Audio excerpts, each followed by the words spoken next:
ya?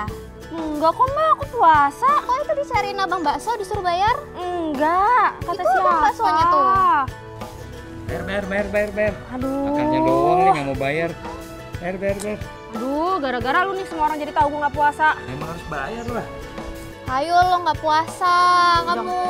Jangan ngadu dong Mbak sama Pak Ustadz. Kayaknya kamu harus diruqyah nih. Ayo kita ke Pak Ustadz lagi yuk. Aduh. Pak Ustadz, ini nih Lala nih Pak Wah, Ustadz. kenapa Masa Lala dia ini? nggak Kenapa? puasa? Nggak puasa? Waduh, Aduh, kenapa Pak puasa? Ustadz, aku tuh nggak sahur hari ini. Jadi aku tadi ada tukang bakso lewat, aku jadi beli deh. Udah lapar banget. Waduh, jadi batal nih ceritanya. Iya. Aduh, jadi gini nih Mbak Lala nih, kalau membatalkan puasa tanpa sebab, alasnya cuma lapar doang, itu kena pasal itu. Jadinya dosa. Maaf nih ya, tapi ya kalau dosa apa boleh buat. Saya harus sampaikan bahwa itu adalah dosa. Kalau sudah melakukan dosa, harus taubat itu. Nggak boleh enggak. Tobatnya gimana tuh Pak caranya? Taubatnya gampang. Allah itu maha baik. Allah itu maha pemurah. Kalau emang ada orang datang pengen minta ampun, pasti diampuni. Tinggal tahu caranya. Nanti Mbak Lala bisa ambil wudhu, habis ambil wudhu, kemudian sholat 2 rakaat dan minta ampun sama Allah. Oh ya Allah, ampuni dong Lala, karena Lala sudah melakukan kesalahan, sudah melakukan dosa. Tolong ampuni ya. Kalau mau pakai bahasa Indonesia, kalau pakai bahasa Arab juga bisa. Robbik fili. Tapi setelah taubat, yang madol tadi harus dibayar.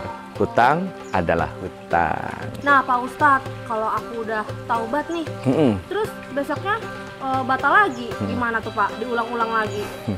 Sebetulnya ya harusnya kan sekali tobat selesai dong, harusnya ya. Tapi kan namanya orang kan, kata Nabi juga mahalul khoto wa nisyan, tepatnya salah dan juga lupa. Kalau ternyata salah lagi, tobat lagi, salah lagi, tobat lagi, itu masih bisa diampuni oleh Allah Azza wa Jalla. Dengan catatan sebelum roh sampai kerongkongan. Kalau sudah di sini roh kita, tiada maaf bagimu. Game over. Nah itu kalau ruh sampai di sini. Tapi sebelum itu, sebelum ruh sampai di sini, kita masih punya kesempatan taubat, masih punya kesempatan minta ampun sama Allah. Allah Maha Pengampun. Wallahu Ghafurur Rahim. Itu sudah menjadi komitmen Allah sebagai Tuhan, sebagai Rabb. Dia akan mengampuni hamba-hambanya. Dengan catatan tadi ya, sebelum ruh sampai kerongkongan. Artinya masih ada kesempatan untuk taubat. Nah Pak, ini kan tadi dia makan nih si Lala. Apa aja sih Pak yang Pak Ustadz yang bisa membatalkan puasa? Pacaran Pak Ustadz. Yang batalin puasa nih diantaranya satu, makan ya, jelas nih. Minum, termasuk juga ngerokok karena masuk kategori syurbud dukhon. Nah, itu masuk kategori yang membatalkan puasa. Terus hubungan suami istri, nah, termasuk juga mohon maaf mengeluarkan air mani dengan sengaja tanpa harus melakukan hubungan suami istri, paham lah ya gitu. Nah termasuk kalau ternyata pacaran itu kemudian melakukan hal yang dilarang kayak pegangan, mohon maaf nih, ciuman, apalagi sampai yang lain-lain, jelas tidak boleh, itu jelas membatalkan. Makanya pacarannya kalau lagi bulan puasa agak dijaga dulu lah, paling cuman say hello, hai, udah gitu doang. Yang penting kan masih nyaut, masih ada. Kalau sampai sudah berlebihan nih, sampai cupika-cupiki, sampai yang lain-lain lah ya. Ini mohon maaf kalau yang itu tidak boleh. Termasuk terakhir muntah dengan sengaja, itu juga membatalkan puasa. Dan terakhirnya lagi bagi perempuan yang haid, itu juga harus membatalkan puasanya. Kalau itu memang harus. Misalkan Mbak Lala, Mbak Kiki pagi-paginya nggak kenapa-napa nih, nggak haid, niat puasa, ternyata sore-sore udah mau adzan maghrib, haid, batal sudah. Maka itu dihitung tidak puasa. Ya begitulah kan namanya perempuan ya. Kalau bapak-bapak sih nggak ada bapak-bapak haid kan. Nah Pak Ustadz, kalau sikat gigi tuh katanya tuh bisa batal juga. Itu gimana sih Pak? Sikat giginya diapain nih? Dipakai gosok apa ditaruh doang? Gitu. Maksudnya gosok gigi. Ya, kalau gosok gigi selama masih tidak tertelan nih. Kecuali kalau gosok giginya, pasta giginya ditelan, kumur-kumurnya nggak dibuang, nah itu baru batal. Tapi kalau timbang gosok gigi doang mah aman. Nabi SAW kalau lagi puasa sering bersiwak. Bersiwak itu kan kalau kita lihat siwak ya, nanti boleh cek ya di Google. Siwak itu akar pohon yang dipakai buat bersihin gigi. Nah itu boleh. Nah siwak itu kalau disamakan, kalau konteks kita nih hari ini dengan pasta gigi dan sikat gigi. Jadi gosok gigi, pakai pasta, pakai sikat dibolehkan. Dengan catatan, jangan dimakan. Nah kalau makan sikat, makan odol batal. Nah, Pak Ustadz, selain itu, misalnya kita di kantor nih, lagi disuruh sama bos, terus kayak lagi nggak enak hati, mengumpat dalam hati, itu boleh nggak, Pak Ustadz? Ya sebetulnya nggak boleh lah ya, kan kita lagi puasa nih, harus menjaga hati. Makanya kata Imam Ghazali, puasa itu ada beberapa tahapan. Tahapan pertama nih, orang puasa nahan lapar, nahan haus. Itu level pertama.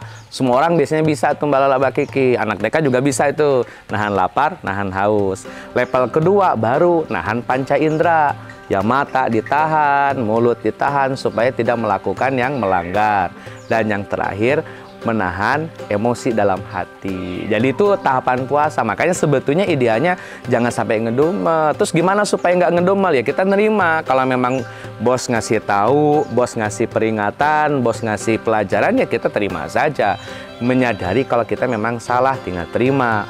Pekerjaan berat, tinggal bilang aja, bos saya nggak bisa nih ngerjain semuanya, saya ambil setengahnya aja, ya kan bisa. Kita minta dispensasi tanpa harus ngedumel. Jadi menghindari hal-hal yang nantinya khawatirnya merusak pahala puasanya. Mungkin tetap sah ya puasanya, karena kan nggak makan, nggak minum, tapi pahalanya kemungkinan berkurang. Makanya hindari emosi. Mau disimpan dalam hati, apalagi diungkapkan, nah itu lebih bahaya. Jadi saya rasa menjaga pahala puasa poinnya. Oh iya Pak Ustadz, ada nggak sih pekerjaan yang boleh untuk membatalkan puasa? Misalnya pekerjaannya terlalu berat atau harus marah-marah nih Pak Ustadz? Oke. Pernah terjadi sih di zaman Nabi ya Mbak Kiki. Di zaman Nabi itu ada perang Badar. Nah perang Badar ini dilakukannya pada bulan Ramadan. Jadi Nabi panglima perang, kaum muslimin lagi ikut perang sama Nabi, itu di bulan Ramadan. Artinya mereka perang dalam keadaan puasa.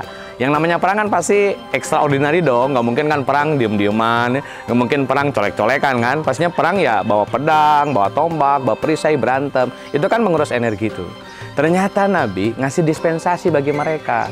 Ada orang yang datang ke Nabi, Rasul saya haus nih, saya lemes nih, masa mau perang, pegang pedang aja udah lemes, ini kan nggak mungkin gitu. Akhirnya kata Nabi, ya sudah, yang tidak sanggup untuk puasa silakan batal, tapi yang sanggup puasa tetap lanjut.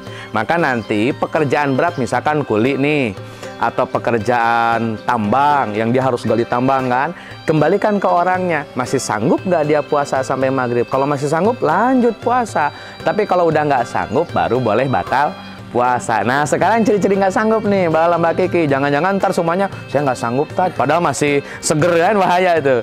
Jadi nggak sanggup itu kalau sudah dibuktikan dengan kondisi fisik yang mulai melemah, misal kunang-kunang, misal pucet, misal sempoyongan, batal puasa.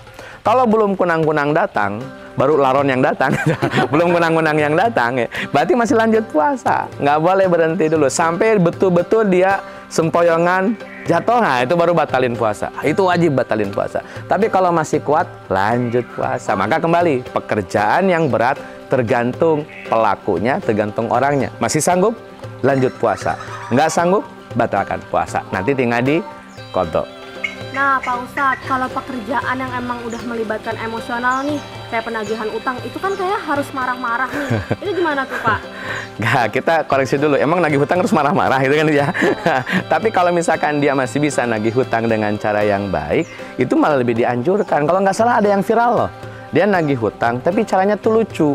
Akhirnya yang ditagih malah mau bayar gara-gara yang nagihnya lucu. Coba sekarang debt collector jadi pelawak deh gitu, supaya kalau dia nagih hutang atau nagih apa saja tetap bawaannya enjoy, bawaannya santai. Jadi saya pribadi sih gini, pekerjaan yang memuat emosi selain tidak sehat itu dilarang oleh agama. Nah maka supaya nyantai, debt collector, para penagih utang, coba pakai cara yang lain, yang out of the box itu.